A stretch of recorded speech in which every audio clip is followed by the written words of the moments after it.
esperanza me encontraba yo, muerto y perdido en mi transgresión, hijo de ira, enemigo de Dios.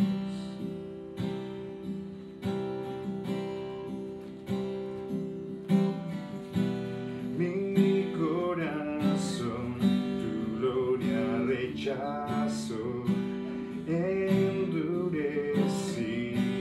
por mi rebelión, esclavo del pecado era mi condición.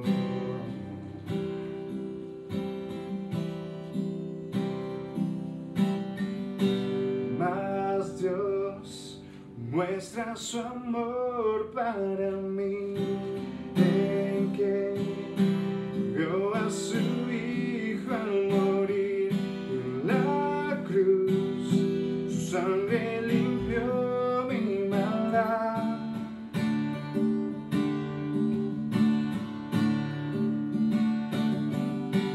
Mas Dios muestra su amor para mí, en que envió a su Hijo a morir en la cruz. La ira de Dios propició, tomando mi lugar, tomando mi lugar.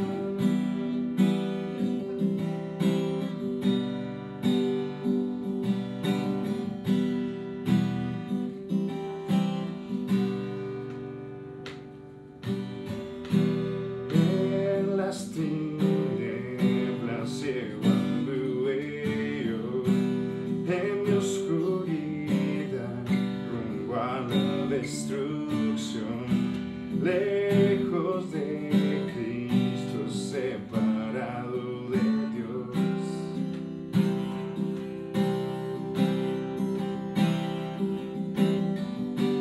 Mas Dios muestra su amor para mí, en que envió a su Hijo a morir en la cruz. Su sangre limpió mi maldad.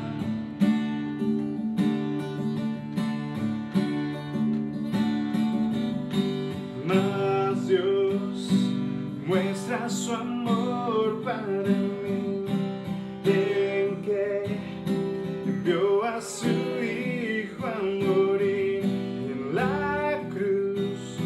La ira de Dios propició, tomando mi lugar, tomando mi lugar en gloria, gloria,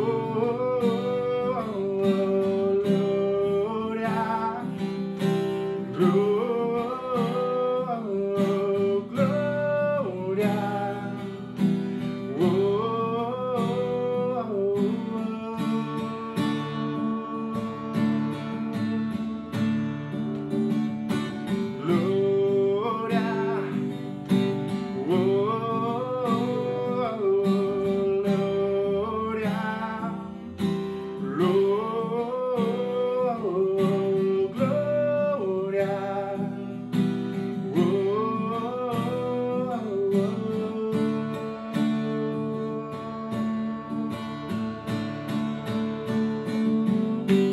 Mas Dios muestra su amor para mí, en que envió a su Hijo a morir en la cruz.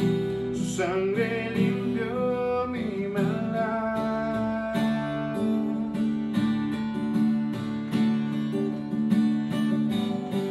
Mas Dios muestra su amor para mí, en que envió a su Hijo a morir en la cruz. La ira de Dios propició, tomando mi lugar, tomando mi lugar. Mas Dios muestra su amor para mí,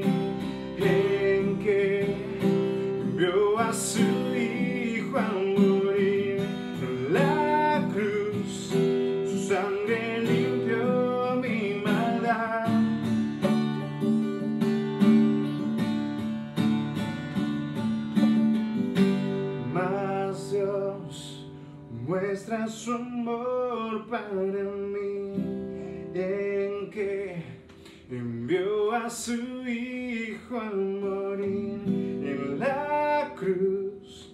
La ira de Dios propició, tomando mi lugar, tomando mi lugar.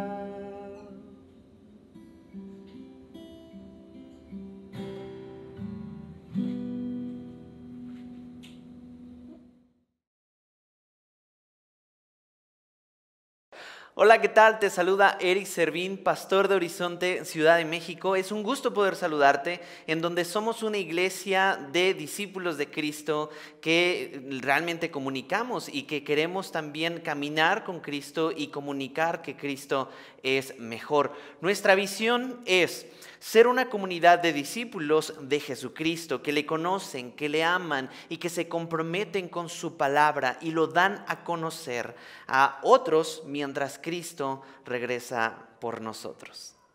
Es un gusto poder recibirte y queremos darte la más cordial bienvenida a esta nuestra reunión digital y también poder amarte de parte de Dios a través de todos estos medios. La semana pasada pudimos celebrar nuestro 6º aniversario como Horizonte Ciudad de México y realmente fue un momento impresionante, muy conmovedor, un momento súper divertido, un momento en donde pudimos convivir en un lugar abierto, agradeciéndote a ti por el esfuerzo que hiciste en poder trasladarte y también poder llevar a tu familia, a tus conocidos, en donde pudimos celebrar y pudimos también ver cómo el Señor ha sido bueno y fiel con nuestra iglesia y con su iglesia en general, en fidelidad, en bondad y sobre todo pasar un tiempo súper chido en coinonía, súper padre, pateando el balón, rematando, comiendo, riendo, bautizando incluso, y que algunos hayan aceptado a Jesucristo en su corazón. Fue un momento hermoso, increíble, y pues eres parte del cuerpo. Tú eres parte del cuerpo de Cristo aquí en la Ciudad de México.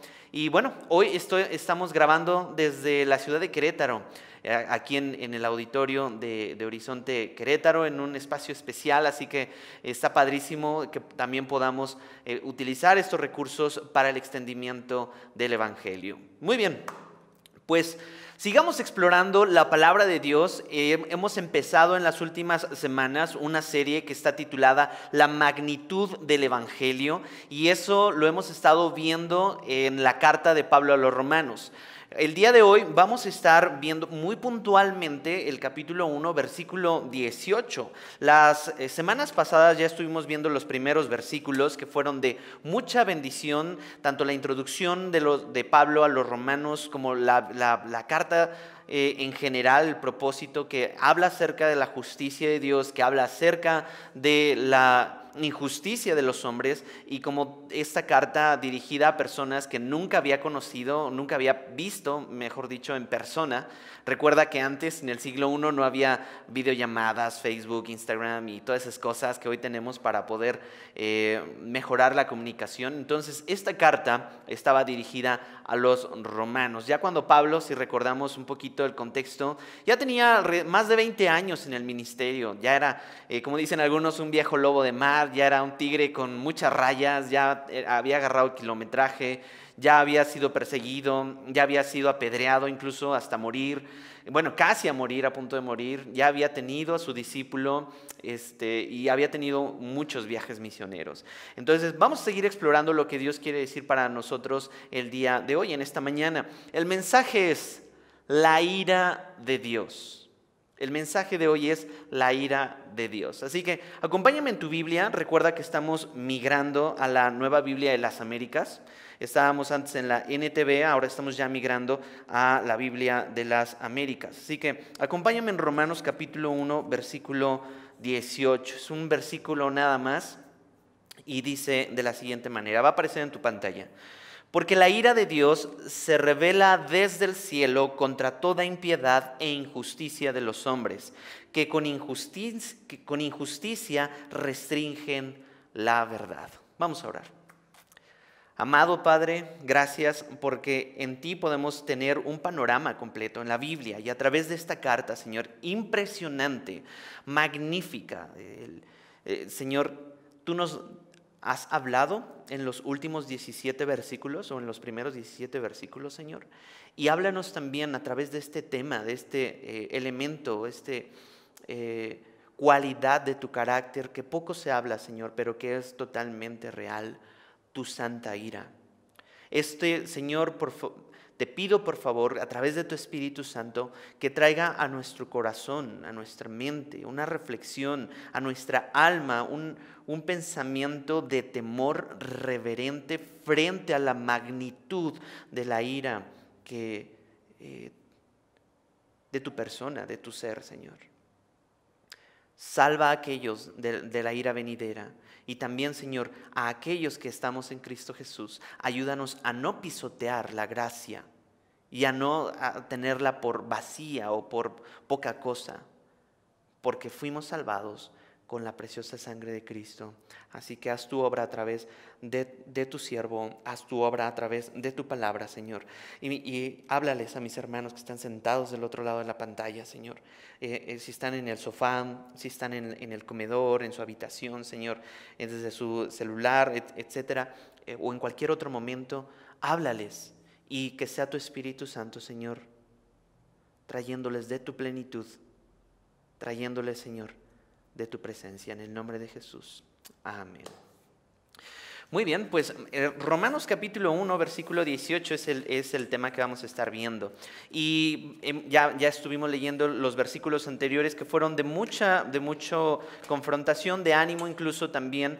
Y habíamos visto el versículo 16, ahí en capítulo 1, que este versículo había hablado acerca de la salvación.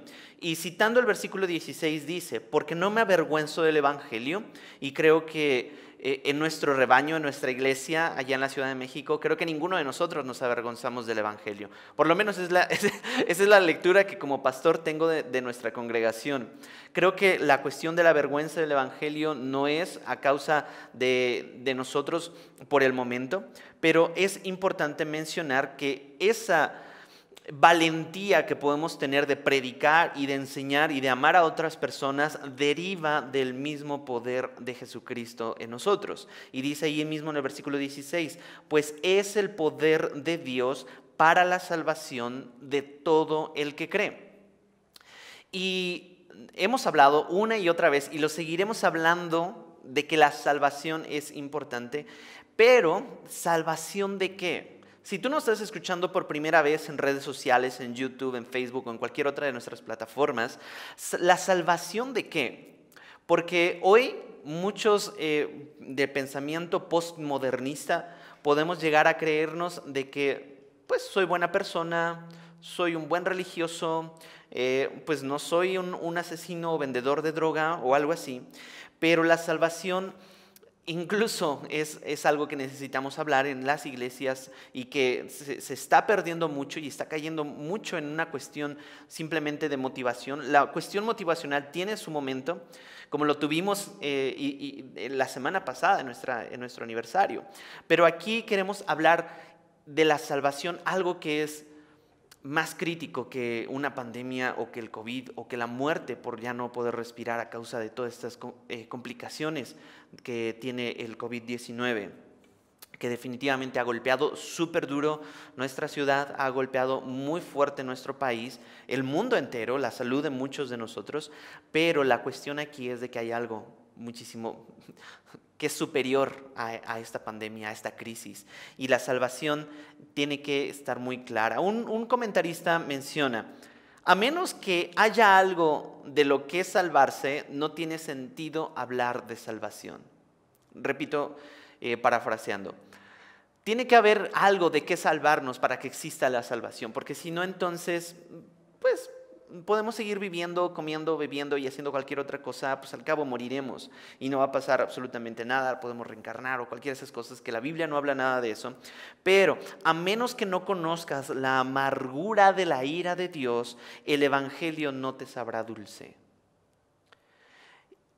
Necesitamos contrastar el amor y la gracia con una superficie oscura que es el pecado, pero también la gracia de Dios, la amargura o la ira de Dios es algo que necesitamos hablar en nuestras iglesias. En una ocasión, un maestro de filosofía le preguntó a una de sus alumnas y le dijo, ¿quién eres? Se pone de pie la alumna y le dijo, bueno, mi nombre es Laura López. Y el maestro le dijo, no te pregunté cuál es tu nombre, ¿quién eres? Y la alumna, sacada de onda, le dijo, bueno, soy alumna de la prepa X, con tantos años y vivo en tal colonia. No te pregunté en dónde vives, ni qué estudias, ni qué haces. Te pregunté quién eres. La chava, sacadísima de onda, pues vuelve a sentarse en su lugar y años después, tiempo después, vuelve a buscar al maestro y le dice, maestro, me sacó mucho de onda su pregunta, porque entonces, ¿quién es usted? O sea, ¿a qué se refería? ¿Qué quería saber de mí? Y me dice, le contesta, es que el ser no es qué haces, dónde vives, cómo te llamas o de dónde vienes, sino la suma de tus cualidades. Eso entonces nos deja pensando en el ser es más importante que el qué hacer. Y lo hemos predicado en este púlpito y dentro de los diferentes campus de Horizonte, en los diferentes horizontes, en donde la identidad es antes que la actividad. Identidad, intimidad con el Señor es prioridad. Y con esa misma pregunta te quiero desafiar a ti. ¿Quién eres? No qué haces, ni dónde vives, ni a qué te dedicas, sino quién eres. ¿Podríamos poner esa misma pregunta, pero trasladada a Dios? ¿Quién eres, Dios? Bueno, el carácter de Dios va a comunicarnos quién es Dios, ¿sí? Y los atributos que normalmente predicamos en el púlpito y que tú puedes ver en tu arde, ¿sí? Al primer atributo cuando tú estás leyendo tu Biblia, los atributos o cualidades o esas propiedades son inherentes al ser, al individuo. Y la suma de todo eso le da significado al ser de cada uno de nosotros. No nos vamos a meter en clases de filosofía y esas cosas, pero algo que quiero yo mencionarte es que un solo atributo no puede abarcar la totalidad de un individuo, ni tampoco no podemos manejarlos de forma aislada, ¿sí? Sino que cada atributo o cada cualidad, incluido Dios, forman parte de un todo, de ese ser, de esa alma, de ese individuo, ¿sí? Ahora, el carácter de Dios, si es la suma de todas las cualidades, Dios potencializa cualquier virtud o cualidad o atributo a la máxima potencia, concentradas en un solo ser, que es Dios mismo. Por eso me encanta. Tú eres, ella es, nosotros somos, pero Dios, me encanta cómo se lo dijo a Moisés, es el gran yo soy. ¿Sí? En nuestra vida vamos madurando para ir fortaleciendo o adquiriendo virtudes, cualidades o atributos para que cuando seamos más grandes, bro, tú eres millennial o incluso de la generación más abajo, o independientemente de tu generación, todos tenemos que madurar, no podemos quedarnos como en ese pensamiento peterpanesco de siempre niños toda la vida. Necesitamos madurar, pero algo que es increíble de Dios es de que Dios ya siempre ha sido maduro en toda su eternidad. Por eso es el gran yo soy. Entonces todas sus cualidades, todos sus atributos se hacen evidentes a nosotros como seres humanos. Por ejemplo, Dios puede evidenciar uno u otro atributo sin dejar de ser, sin dejar de ser otro en algún momento. Es decir, vamos a poner un ejemplo. Dios no deja de ser santo para poder amar, ni deja de amar para poder ser santo. Él es perfecto en amor y perfecto en santidad, poniendo en ejemplo dos atributos. Y para ponerlo de otro modo, Dios ama con un amor perfectamente santo. Todo se va entremezclando y todo se va enriqueciendo para que sea el gran yo soy. Si pudiéramos enlistar todos los atributos del Señor, costaría mucho esfuerzo comprender completamente el significado de cada uno de ellos, ¿sí? Pero aunque nosotros pudiéramos comprender algunos de sus atributos, sería imposible comprender todas las cualidades de Dios en profundidad porque nuestra mente finita no puede albergar o comprender la mente profunda y eterna de Dios. Por eso me encanta cómo el Señor se revela con tanta, con fineza, con elegancia, con destreza. ¿Sí? La Biblia dice que los cielos cuentan la destreza de sus manos, el firmamento. Y en este caso, pudiéramos enlistar muchos atributos del Señor. ¿Cuál es el atributo que has vivido esta semana tú? Que el Señor te dijo en tu devocional, en tu ar de esta semana. Ayer, hoy. ¿Puedes traerlo a la mente?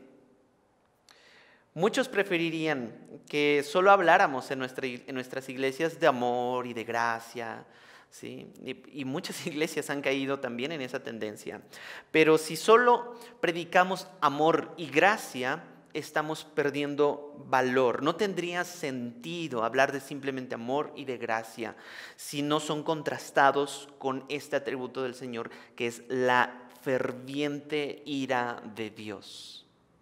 ¿Sí?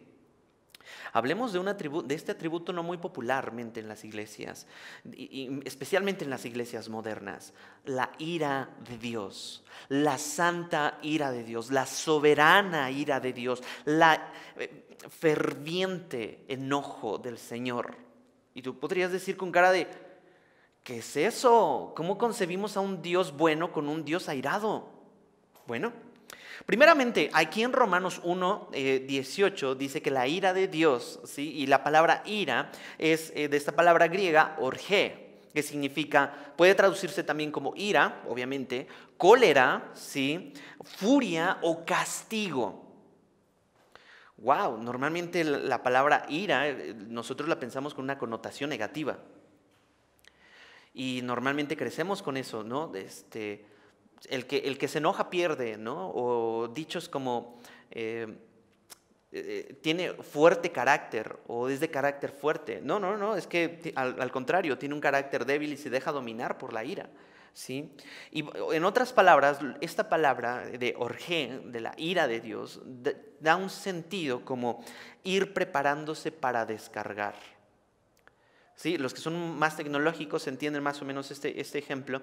Cuando tú le das clic a un archivo para descargar en la internet, ahí viene una barra en donde va indicando el progreso de tu descarga. Se está preparando para descargar. Aquí la idea entonces es de que la ira de Dios está vigente todavía en nuestra edad moderna y en cualquier momento lista para descargarse en el día del juicio. No es que haya desaparecido, no es que Cristo haya venido y ¡pum! Ya, ahora tenemos a un Dios barco. No, nadie quiere tener a un Dios barco, sino que está lista para descargarse. Y lo que no es la ira de Dios, déjame ir poniendo esto como una definición porque es importante, la ira de Dios no rebaja la dignidad de Dios.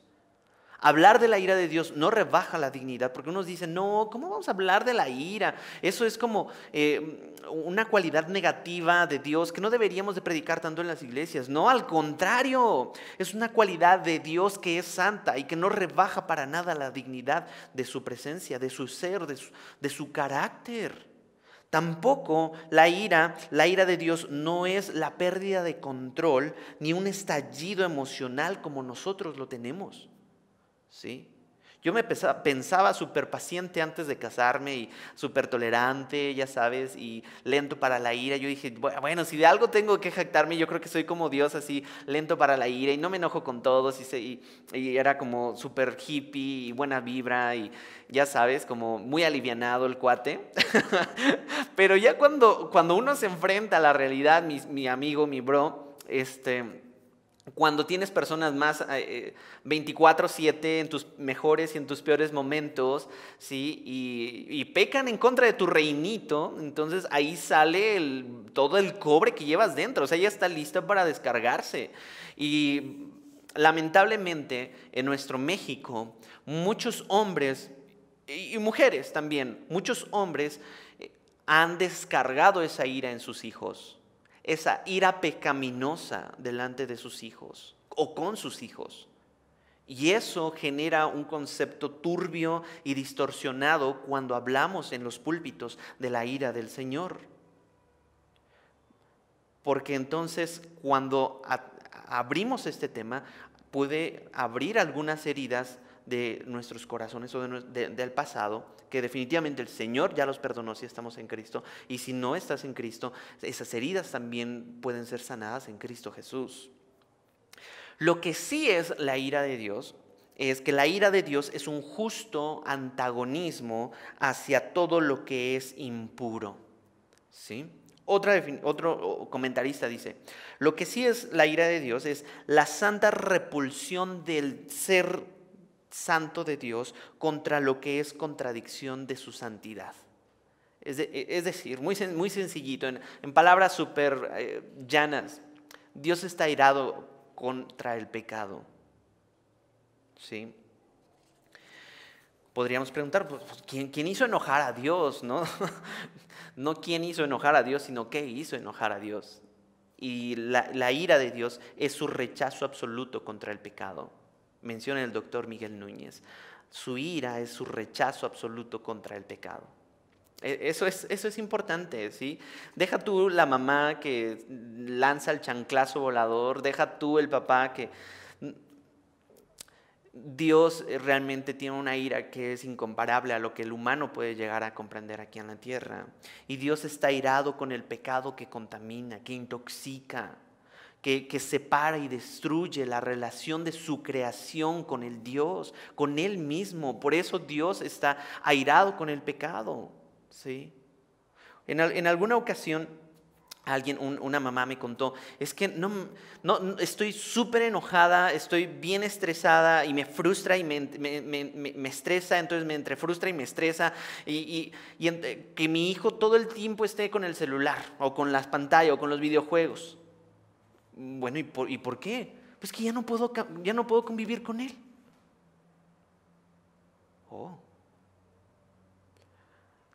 Eso nos deja pensando, ¿no? Primeramente con el chamaco que pasa casi una hora laboral en los dispositivos electrónicos y la mamá pidiendo o el papá pidiendo a gritos, ¿sabes qué? Hay que socializar, las mamás normalmente, ¿no? Ya perdimos, o con el esposo que está súper entretenido viendo el partido de la NFL o viendo el partido así cardíaco, casi ganando el Cruz Azul y ya ganando el Cruz Azul y la esposa le habla y entonces no le hace caso y con justa razón algunas mamás o esposas están enojadas con la televisión o con el fútbol o con los videojuegos o con los celulares. Porque truncan esa relación. Ahora imagínate ponerlo a un nivel en donde Dios está diciendo es que el pecado trunca, rompe, separa, contamina, destruye la relación de mi creación conmigo. Si fuimos diseñados para tener una relación, una comunidad con la Trinidad. ¿Me van siguiendo hasta aquí? Es interesante hablar acerca de la ira de Dios, ¿no? Ahora, muchas personas, incluidos cristianos, no pueden entender cómo un Dios de amor puede ser al mismo tiempo un Dios que castiga a los pecadores. Y ahí yo estuve incluido en un momento en esa clasificación. No, o sea, no podía entender cómo un Dios que habla de gracia en el Nuevo Testamento castiga y fulmina a todos en el Antiguo Testamento. No. Pero la ira de Dios no es incompatible con su amor, sino que brota de su amor. Por ejemplo, alguien que ama a los niños, ¿sí? Que está en pro de la inocencia y de los infantes, ¿sí? No puede permanecer indiferente contra aquellos que abusan o violentan contra esos niños o que les hacen daño. De cierta manera, el amor de Dios lo lleva a oponerse con todo su ser al pecado que daña y destruye nuevamente, al hombre que Él lo creó. Lo creó a su imagen, a su semejanza, para tener una relación. Por lo tanto, un Dios indiferente que no se aira ante el pecado no puede ser un Dios de amor, porque Dios al que ama corrige. Y definitivamente no podemos separar ese concepto de la ira con Dios, con este atributo de su amor. Es necesario hablar de la ira de Dios, el furor de Dios, la cólera de Dios contra el pecado que se paró y que lo portamos todos nosotros. Sin el Evangelio, sin la mediación entre Cristo y para los hombres, entonces estamos condenados todos a la ira de Dios. No importa si eres la mamá niña perfecta, no importa si eres el papá súper proveedor, no importa si eres el hijo súper obediente, no importa si eres el súper cristiano de la iglesia, no importa si le has echado ganas toda tu vida, no importa si nunca has robado, no importa todo eso. Sin Cristo, sin el Evangelio, cualquiera de nosotros estamos fuera de la presencia de Dios y estamos condenados a la ira de Dios, todos. Y ahora no estamos hablando de la ira haciendo alusión como, bueno, es que ya me voy a ir al infierno y pues me voy a echar unos drinks ahí con el buen Satanás, Lucifer, ¿no? Y que lo hacen ver como un cuate donde te puedes ir a acostar con diferentes mujeres y te puedes ir a embriagar y te puedes hacer lo que quieras en el infierno. Lo peor del infierno no es que esté el diablo ahí, lo peor del infierno es que ahí la ira de Dios va a ser descargada contra aquellos que rechazaron su presencia. Y ahí la Biblia habla muy claramente que algunos van a buscar morir, pero no van a lograr. Eso es un punto de vista, como una nota al margen. Yo creo que ahí van a estar los zombies. Humanos y espíritus y demonios que van a intentar morir pero no van a poder eternamente. Una nota al margen, eso no dice la Biblia. No vayan, por favor, no vayamos a hacer una doctrina de eso. Pero yo pienso que a lo mejor por ahí van a estar, ¿no? En el Apocalipsis. Y hablando de Apocalipsis, cuando dice ahí en el versículo 18, y se revela desde el cielo contra toda impiedad e injusticia de los hombres, que con injusticia restringen la verdad, quiere decir básicamente, la palabra revela proviene de la palabra apocalipto. Entonces, esta es la revelación, por eso el libro de Apocalipsis también es llamado revelación en el inglés, ¿no? Revelaciones. Entonces, la ira de Dios se revela, la ira de Dios no está callada, no es una ira contenida, la ira de Dios es claramente evidenciada. Y la próxima semana vamos a estar hablando acerca de esa revelación que Dios tiene para con nosotros, ¿no?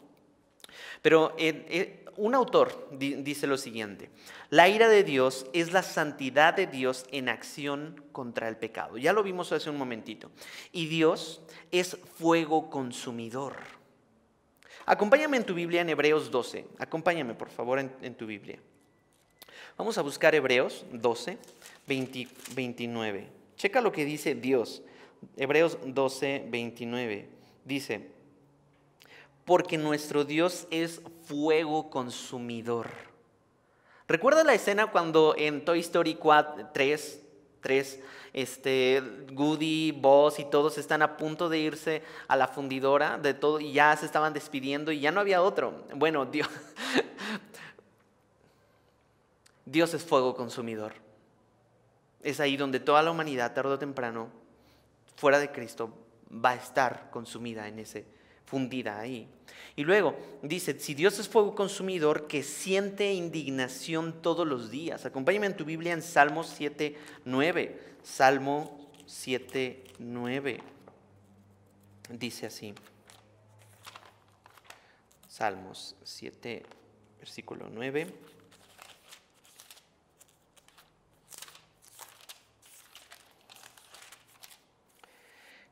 Que se acabe la maldad de los impíos, pero establece tú al justo, porque Dios justo prueba los corazones y las mentes. Bueno, y en el versículo 11 dice: Dios es juez justo y un Dios que se indigna cada día contra el impío.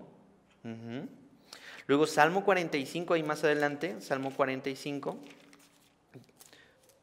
Dice: Dios aborrece la maldad. Estas palabras súper importantes. Salmo 45, 7 dice: has amado la justicia y aborrecido la iniquidad. Por tanto, Dios, tu Dios, te ha ungido con óleo de alegría más que a tus compañeros. Aborrece la iniquidad, ¿sí? Y también está enojado con todo lo que es contrario a su carácter perfecto, y voy a hacer énfasis en eso.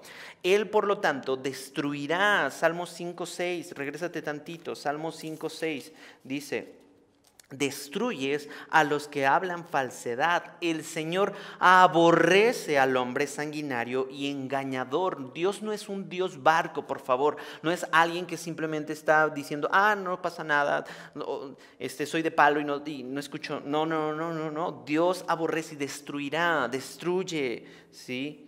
Aborrece al sanguinario y al engañador, y a los pecadores los destruirá en el día del juicio.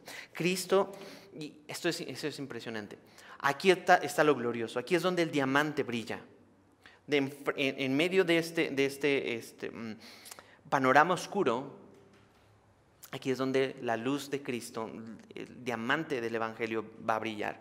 Cristo entonces, sabiendo de qué magnitud es la ira de Dios, porque Él está en perfecta unidad con el Padre, el Espíritu Santo, el Padre, el Hijo, en esa triunidad, ¿sí? Sabe cuál es la magnitud de la ira de Dios. Por eso dijo en el huerto de Getsemaní: Dios, Padre, si puede pasar esta copa de ira, preferiría que pasara.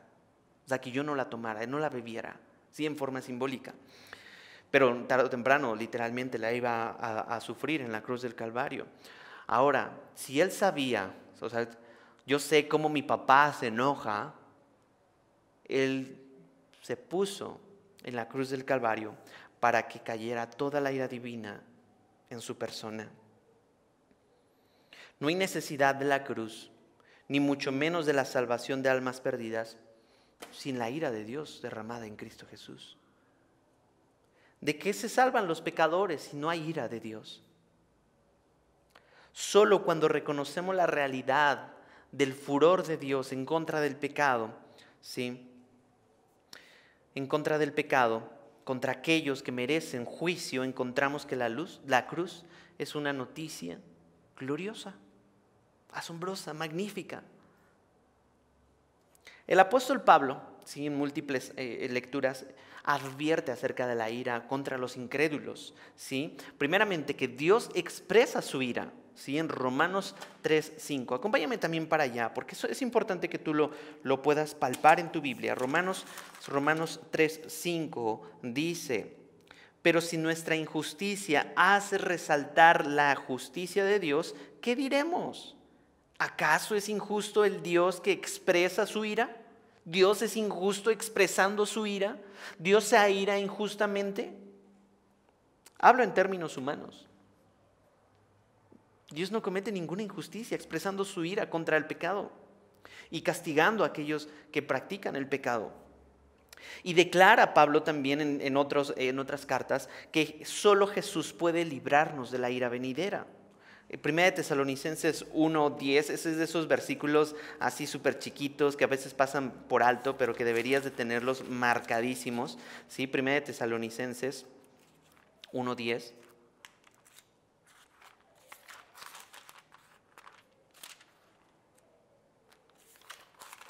Un libro chiquito, una carta chiquitita, 1:10, dice: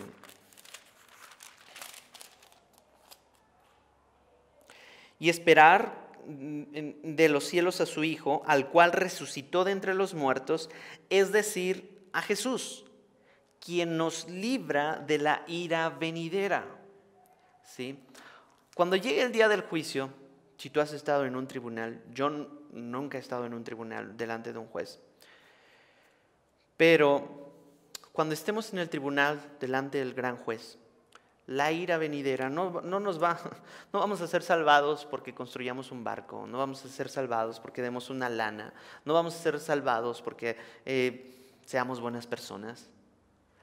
Vamos a ser salvados solamente y vamos a ser librados por Cristo Jesús. Ahí dice, quien nos libra de la ira venidera. Eso es magnífico. Y Pedro, déjame decirte, no tan solo Pablo, sino Pedro también escribe sobre el día del juicio y la destrucción de los impíos. Segunda de Pedro, ahí más adelantito, el día de la destrucción de los impíos. Vamos a verlo ahí en Segunda de Pedro. Segunda de Pedro dice: 2 de Pedro 3, 7. Pero los cielos y la tierra actuales están reservados por su palabra para el fuego, guardados para el día del juicio y de la destrucción de los impíos. ¿Te acuerdas que la palabra ira era como esta manera de prepararse para descarga? Entonces están preparados para el día del juicio, la santa ira, el fuego de Dios. Ya no va a ser con agua, sino va a ser con fuego. Y Sodoma y Gomorra fueron un testigo, un mal ejemplo, un mal ejemplo de aquellos que se alejan totalmente del Señor. Sodoma y Gomorra específicamente habían cambiado el uso natural entre el hombre y la mujer y se habían convertido y caído a desviaciones sexuales, acostándose con otros hombres, mujeres acostándose con otras mujeres, e incluso inició el bestialismo, acostándose con animales y en orgías y borracheras, y el Señor dijo no, y mandó fuego caer mandó fuego del cielo para caer en esas ciudades y que fueran destruidas, para que fueran un símbolo de lo que a la humanidad le va a pasar el día del juicio fuera de Cristo. No es un juego, no es algo así de, sí me voy a echar unos drinks con el Lucifer. No, hay un fuego eterno reservado. Judas 1:7, ahí adelantito, por favor, Judas 1:7. Judas es una carta chiquitita. Judas 1:7 dice: así también Sodoma y Gomorra y las ciudades circunvecinas, a semejanza de aquellos, puesto que ellas se corrompieron y siguieron carne extraña, son exhibidas como ejemplo al sufrir el castigo del fuego eterno. ¿Sí? Y Juan, el que escribió Apocalipsis, en Apocalipsis 6:16 dice también acerca de la ira del Cordero. Bueno, es que en su momento estaba el Cordero como quien es llevado al matadero, no dijo ni una sola palabra, pero checa lo que Apocalipsis dice en versículo 6:16 acerca de ese Cordero que fue llevado al matadero. Y 6:16 dice: y decían a los montes y a las peñas, caigan sobre nosotros. Bueno, vamos a leer desde el 15 para agarrar un poquito de contexto. Dice: los reyes de la tierra y los grandes, los comandantes, los ricos, los poderosos y todo siervo y todo libre se escondieron en las cuevas y en las peñas de los montes y decían a los montes y a las peñas, caigan sobre nosotros y escóndanos de la presencia de aquel que está sentado en el trono y de la ira del Cordero, porque ha llegado el gran día de la ira de ellos, y ¿quién podrá sostenerse?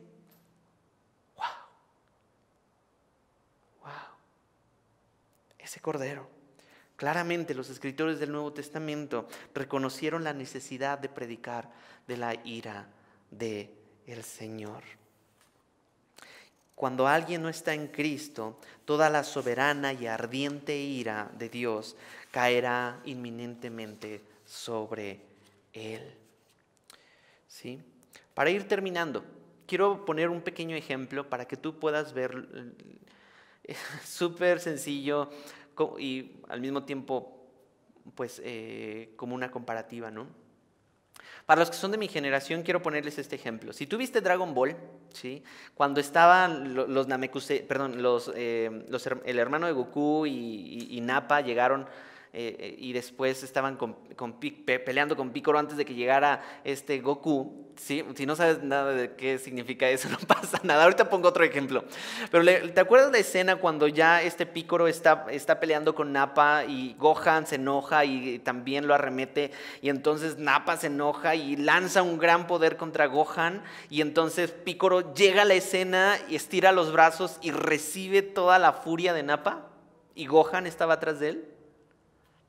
Es un momento, no sé, a mí me sacaron lágrimas la primera vez que vi esa escena, y ahora que ya tengo 31 años digo, wow, no manches, es una imagen del evangelio casi, ¿no? No estoy justificando Dragon Ball, pero digo, esa escena en específico dije, no manches, wow, es algo lo que Cristo mismo hizo en la cruz del Calvario, absorbió toda la santa ira de Dios.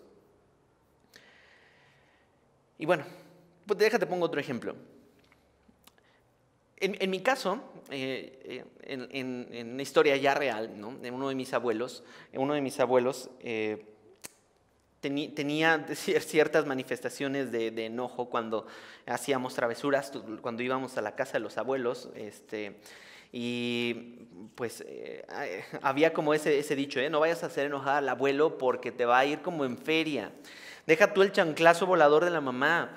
Cuando hacíamos enojar al abuelo, todos salían corriendo y se escondían, se subían a la azotea para que no fueran alcanzados hasta que se apaciguaba la ira del abuelo. Bueno, cuando no te tocaba y veías que a todos los chamaquillos los formaban, independientemente si hayan hecho la maldad o no, les daban con una riata mojada, ¡paz! Tómala y tómala. Y tú estabas de lejos diciendo, wow, no manches, qué bueno que yo no me quedé ahí, o qué bueno que me escondí en la azotea. No, bueno, ahí era de temblar. Era una cuestión pues bien rara ahí la cuestión. Pero fíjate, cuando llegue la santa ira de Dios no va a haber otro lugar donde podamos escondernos. La ira de Dios es santa, no se compara con despliegues de ira del hombre. E incluso Santiago 1:20 dice que la ira del hombre no obra la justicia de Dios. Porque algunos podrían decir, wow, no, bueno, yo soy cristiano y a lo mejor no soy tan bueno, ni tan amoroso, ni tan paciente como Dios, ¿no? Pero en la ira, en ese carácter, en ese sí, soy bien airado y bien enojón y bien colérico, ¿no?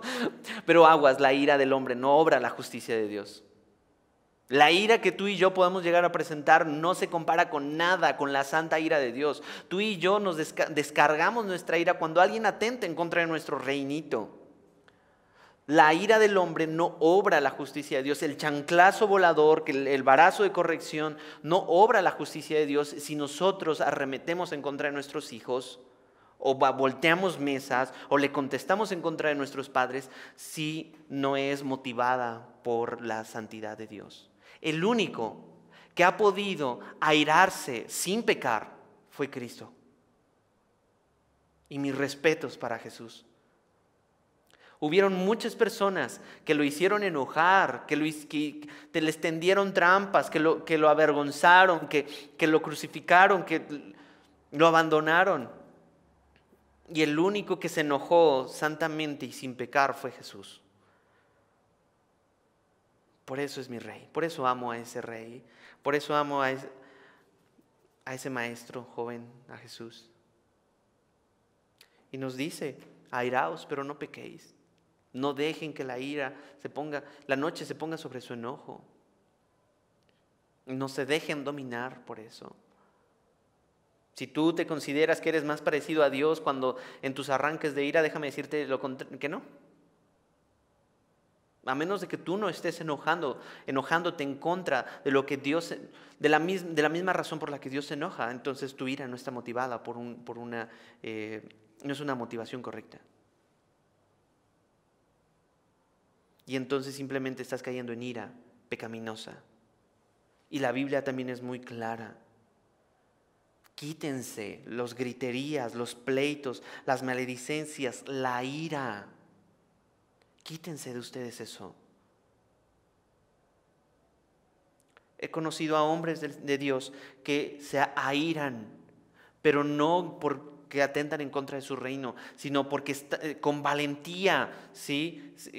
Están airados en contra de personas que violentan a niños, que violan derechos, que están en contra de las cosas que Dios nos manda aquí en la tierra, que con valentía hacen vigente la palabra del Señor aquí, con integridad, desde una motivación correcta, siguiendo los pasos de Jesús.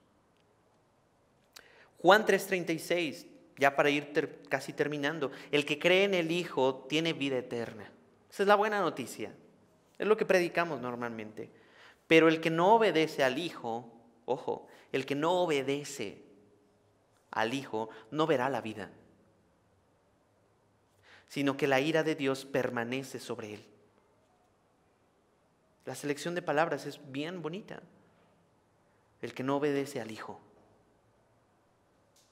No está diciendo el que conoce todo lo que no. El que no obedece.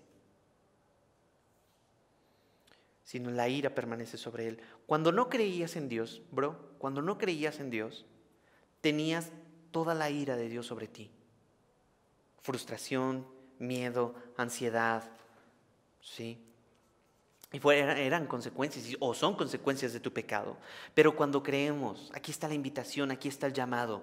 Aquí está el llamado de Dios para ti. Cuando creemos, sabemos que nuestra ira fue aplicada en la cruz de Cristo, en la vida de Cristo, y fue removida de nosotros y no tenemos que recibirla ya. Por eso Jesús dijo, tetelestai, consumado es, pagado por completo. Esta es la verdadera razón por la que debemos ser salvados y predicar la ira de Dios. Concluyo con esto. El derramamiento de la santa ira del Padre sobre su Hijo en aquella cruenta cruz fue el mayor acto de amor de Dios que este mundo jamás haya visto. ¿Quién dice amén a eso? Para el cristiano es liberador saber que Cristo pagó en la cruz por nosotros, y es de gran gozo y lleva al cristiano a vivir una vida de agradecimiento y de gozo todo el tiempo. Salvados de tal horrendo acto y en continuo agradecimiento. Pero queda la advertencia, bro. Queda la advertencia para ti, incrédulo, de ese terrible día que vendrá. No se puede postergar. No se puede posponer, no se puede eliminar del calendario de Dios, de la agenda de Dios. No podrás esconderte. Querrás morir, pero no podrás. Y no podrás salvarte de la ira de Dios en el infierno. Y el infierno no es infierno porque el diablo está ahí, sino porque la ira de Dios es derramada en el infierno. Mejor, corre a Cristo, que es el único que puede y que tiene el poder para salvar tu vida. Vamos a orar. Jesús, es impresionante que cada vez nos sorprendes más en tus enseñanzas y en todo lo que las muestras de amor que hiciste por cada uno de nosotros. Difícilmente yo podría morir por mis enemigos. Difícilmente yo podría dar la vida de mi hijo por sanguinarios y hostiles. Pero tú lo hiciste, Padre.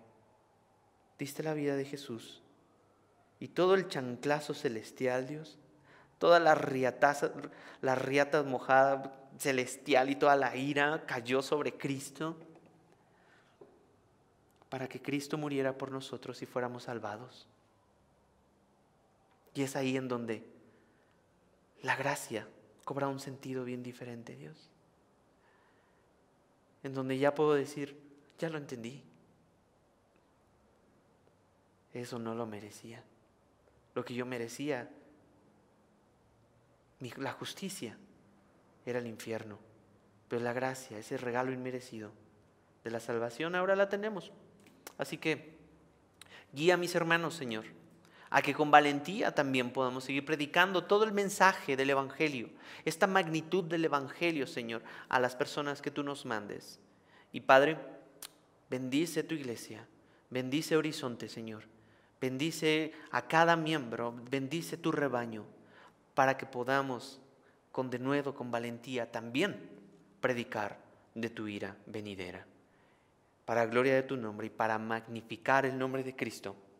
Y en su nombre oramos y todos decimos amén y amén. Muchas gracias por haber estado con nosotros. Fue un gusto poder haberte recibido.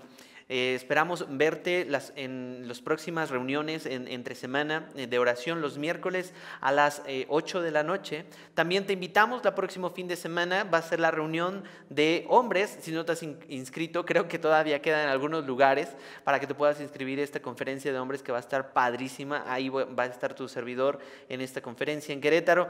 Y bueno, sin más que decir, que Dios te bendiga, que Dios bendiga a tu alma profundamente, que bendiga a tu familia. Nos vemos la próxima semana. Hasta luego. Gracias.